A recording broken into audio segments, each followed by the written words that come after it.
India اور پاکستان کے بیچ جنگ کا جو ماحول گرم ہو چکا ہے، ان حالات میں دنیا کے باقی تمام دیش کہاں کھڑے ہوئے ہیں؟ کون سے دیش ہیں کہ جو اب تک کھل کر بھارت کی سپورٹ میں آ چکے ہیں، اور کون سے دیش ہیں کہ جو پاکستان کی طرف کھڑے ہوئے نظر آ رہے ہیں؟ اور خاص طور سے ٹرکی، ایران، سعودی عربیہ، UAE، آذربائیجان اور طالبان جیسے بے شمار دنیا کے مسلم دیشوں یا مسلم حکومتوں کا اس پورے معاملے پر کیا رخ نظر آ رہا ہے؟ یہی ساری چیزیں آج کی اس چھوٹی سی ویڈیو میں جاننے اور سمجھنے کی کوشش کرتے ہیں۔ سب سے پہلے بات کریں پاکستانی سیکشن کی، تو ابھی تک دنیا کے 2 ایسے مسلم دیش ہیں کہ جن کے بیانوں یا پھر جن کی ایکٹیویٹیز کو دیکھ کر یہ کہا جا سکتا ہے کہ وہ کھل کر پوری طریقے سے پاکستان کی سپورٹ میں آ چکے ہیں، جس میں سے پہلا نام تو ہے ٹرکی، مطلب کہ ترکی، جبکہ دوسرا دیش ہے آذربائیجان۔ اب دیکھیے، یہ بھی اپنے آپ میں بڑی ہی عجیب بات ہے کہ پاکستان دنیا کا ایک ایسا دیش ہے کہ جو آفیشیلی اسرائیل کو ریکگنائز نہیں کرتا ہے۔ اس کے تو پاسپورٹ پر بھی یہی لکھا ہوا ہے کہ یہ پاسپورٹ پوری دنیا کے لیے ایکسیپٹیبل ہے سوائے اسرائیل کے، مگر دوسری طرف یہ جو آذربائیجان ہے، اس کو ایک ایسے دیش کے طور پر دیکھا جاتا ہے کہ جو پوری مسلم دنیا میں آفیشیلی اسرائیل کا سب سے بڑا سپورٹر ہے۔ مگر اس کے باوجود بھی ان دونوں ہی دیشوں کے اگر دوستوں کی لسٹ چیک کی جائے تو ہمیشہ ان دونوں کا ایک دوسرے کی فرینڈ لسٹ میں ٹاپ پر نام ملے گا۔ اور تو اور ابھی 3-4 سال پہلے آذربائیجان کی جو ارمینیا سے جنگ ہوئی تھی، اس میں بھی دراصل آذربائیجان کا جن 2 دیشوں نے سب سے زیادہ ساتھ دیا تھا، سب سے زیادہ مدد کی تھی، وہ ٹرکی اور پاکستان ہی تھے۔ اب آگے بڑھیں اور بات کریں افغانستان کی حکومت طالبان کے بارے میں، تو ویسے تو اس معاملے پر افغانی حکومت کا جو بیان آیا تھا وہ دنیا کے زیادہ تر دیشوں کی طرح ایک بیلنسنگ بیان تھا۔ مطلب انہوں نے کہا کہ یہ جنگ وغیرہ اس ایریے کے ہت میں نہیں ہے، دونوں کو سوجھ بوجھ کے ساتھ اور بیٹھ کر اس پورے معاملے کو سلجھانا چاہیے۔ لیکن اب اگر بات کی جائے کہ اس کانفلکٹ میں طالبان کی یہ حکومت کھڑی کہاں ہے، تو پھر دیکھیے اس معاملے میں تو ایک ایسا پھیر بدل دیکھنے کو مل رہا ہے کہ جو اتہاس میں کسی نے بھی ایکسپیکٹ نہیں کیا ہوگا۔ وہ اس لیے کیونکہ اگر طالبان کے اتہاس پر نظر ڈالی جائے تو اس کے ریلیشن پاکستان کے ساتھ کافی اسٹرانگ رہے ہیں۔ طالبان جب بنا تھا تو اس میں بھی پاکستان کا بڑا یوگدان تھا۔ طالبان نے جب پہلی بار افغانستان پر حکومت شروع کی تھی تو اس وقت بھی پاکستان کے ساتھ بہت اچھے ریلیشن شیئر کیے تھے،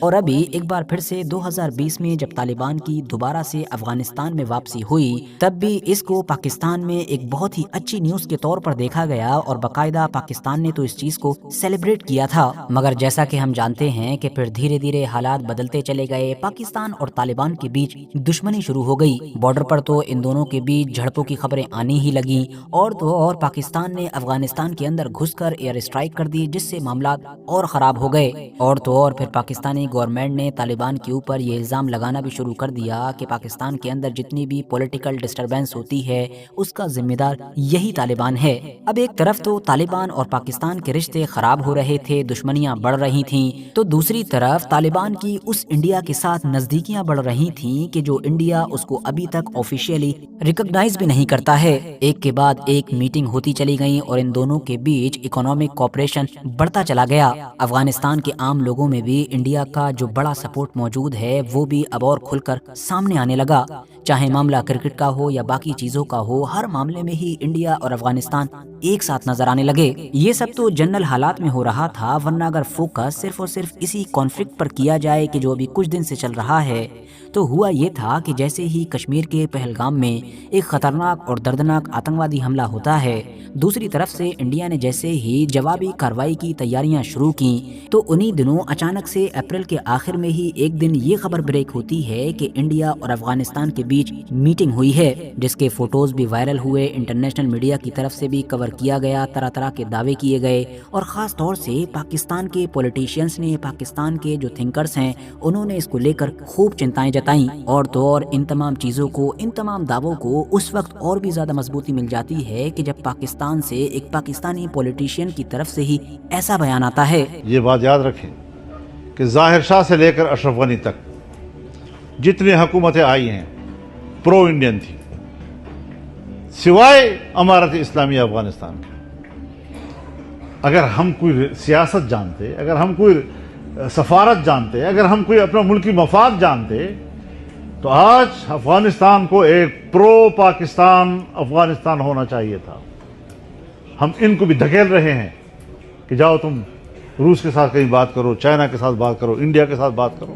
آگے بڑھیں اور اب اگر ایران کے بارے میں بات کریں تو ایران کے ودیش منترالیہ نے اس پورے معاملے پر یعنی کہ انڈیا اور پاکستان کے بیچ ہونے والے اس تناؤ پر گہری چنتا جتائی ہے اور ساتھ ہی دونوں دیشوں سے سیم برتنے کی اپیل کی ہے۔ مگر یہاں پر دھیان دینے والی بات یہ ہے کہ ایران اس علاقے کا ایک ایسا دیش ہے کہ جو ہسٹوریکلی دونوں ہی پارٹیز کے ساتھ اچھے ریلیشن شیئر کرتا آیا ہے، مطلب کہ اس کے پاکستان کے ساتھ بھی ٹھیک ٹھاک رشتے ہیں، جبکہ دوسری طرف انڈیا تو اس کا ایک ایسا ساتھی ہے کہ جس نے اس کا اس دور میں خوب ساتھ دیا کہ جب اس کے اوپر ویسٹرن دیشوں نے بھرپور سینکشنز لگائے تھے۔ امریکہ کے بھرپور پریشر کے باوجود بھی انڈیا نے ایران کے ساتھ بڑے لیول پر اکنامک کوآپریشن جاری رکھا، جس کا ثبوت آج ہم کو چابہار پورٹ جیسی کئی چیزوں کی شکل میں نظر آتا ہے۔ جیسے ہی انڈیا اور پاکستان کے بیچ تناؤ بڑھنا شروع ہوا تھا تو ایران کے فورن منسٹر عباس اراغچی نے پاکستان اور انڈیا دونوں کا دورہ کیا اور ایران ان دیشوں میں سے ایک بنا کہ جس نے سب سے پہلے اس معاملے میں میڈیٹر بننے کی پیشکش کی، مطلب کہ ان دونوں پارٹیز کے بیچ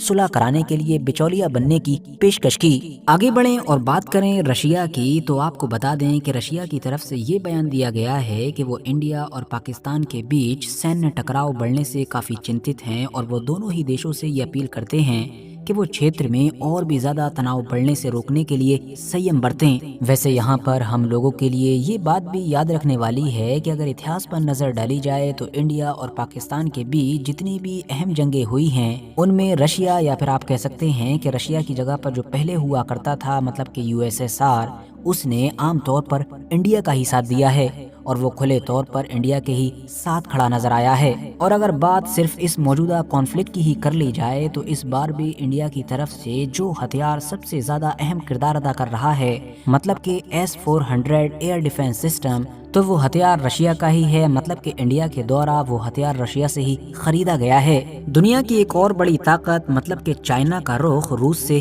بالکل الٹا نظر آتا ہے، مطلب یہ کہ اتہاس میں چائنا کا جھکاؤ ہمیشہ سے ہی پاکستان کی طرف زیادہ رہا ہے۔ اس کی ویسے تو بہت ساری وجہ ہو سکتی ہیں مگر ایک اہم وجہ یہ بھی مانی جاتی ہے کہ کیونکہ خود انڈیا اور چائنا کا آپس میں بھی بارڈر کی وجہ سے لمبے وقت سے کانفلکٹ رہا ہے۔ اب کیونکہ دنیا میں عام طور پر یہ ایک دستور مانا جاتا ہے کہ میرے دشمن کا دشمن میرا دوست ہے، تو اسی قاعدے قانون کے حساب سے شاید چائنا اور پاکستان ہمیشہ سے ہی کلوز ریلیشن شیئر کرتے آئے ہیں۔ آفیشیلی تو دنیا کے زیادہ تر دیشوں کی طرح چائنا کی طرف سے بھی ایک ڈپلومیٹک رسپانس ہی آیا ہے، دونوں ہی دیشوں سے سیم برتنے کی اپیل کی گئی ہے، ڈی ایسکلیشن کی بات کی گئی ہے، مگر دنیا جانتی ہے کہ چائنا کا جھکاؤ ہمیشہ سے ہی پاکستان کی طرف ہے، بلکہ موجودہ دور میں پاکستانی آرمی کے پاس جو ہتھیار موجود ہیں ان میں سے زیادہ تر تو چائنا کے ہی ہیں۔ آگے بڑھیں اور اب اگر بات کریں برٹین کی تو برٹین نے بھی دنیا کے زیادہ تر دیشوں کی طرح ہی ایک ڈپلومیٹک اور بیلنس اسٹیٹمنٹ دیا ہے، مطلب دونوں ہی پارٹیز سے دونوں ہی دیشوں سے سیم برتنے کی اپیل کی ہے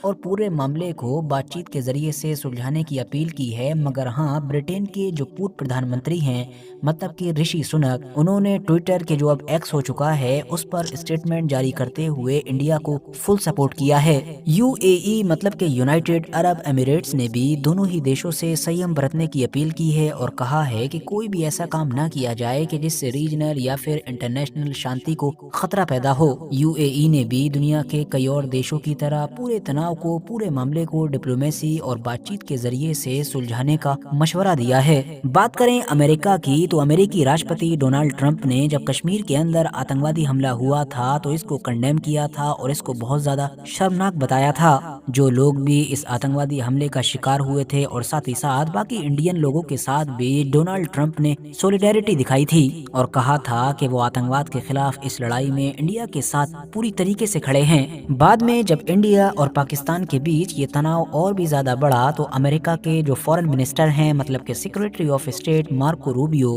تو ان کی طرف سے بیان جاری کیا گیا اور دونوں ہی دیشوں سے تناؤ کم کرنے کی اپیل کی گئی اور ساتھ ہی یہ بھی کہا گیا کہ ڈائیلاگ مطلب کہ بات چیت کے ذریعے سے اس معاملے کو سلجھایا جائے۔ حالانکہ ڈونلڈ ٹرمپ والی اس بات کو مارکو روبیو نے بھی ایک بار پھر سے دہرایا اور کہا کہ آتنکواد کے خلاف اس جنگ میں وہ بھارت کے ساتھ پوری طریقے سے کھڑے ہیں۔ آخر میں بات کریں سعودی عربیہ کی تو سعودی عربیہ کے جو کراؤن پرنس ہیں محمد بن سلمان، انہوں نے پہلگام میں ہونے والے اس دردناک آتنکوادی حملے کو اسٹرانگلی کنڈیم کیا تھا اور ایسے مشکل حالات میں انڈیا کے لوگوں کے ساتھ کھڑے ہونے کی بات کہی تھی۔ حالانکہ جہاں تک معاملہ اب ڈائریکٹ انڈیا اور پاکستان دونوں کے بیچ شروع ہونے والے اس اس کانفلکٹ کا ہے اور بڑھے ہوئے اس تناؤ کا ہے تو اس معاملے میں سعودی عربیہ کا رخ بھی کافی ڈپلومیٹک اور بیلنس نظر آ رہا ہے۔ اس نے بھی دونوں ہی دیشوں سے بات چیت کے ذریعے سے اور ڈپلومیٹک وے میں اس پورے مسئلے کا حل نکالنے کی اپیل کی ہے، اور ساتھ ہی ساتھ بالکل ایران کی طرح اس نے ان دونوں دیشوں کے بیچ صلح کرانے میں ایک میڈیٹر کا کردار ادا کرنے کی بھی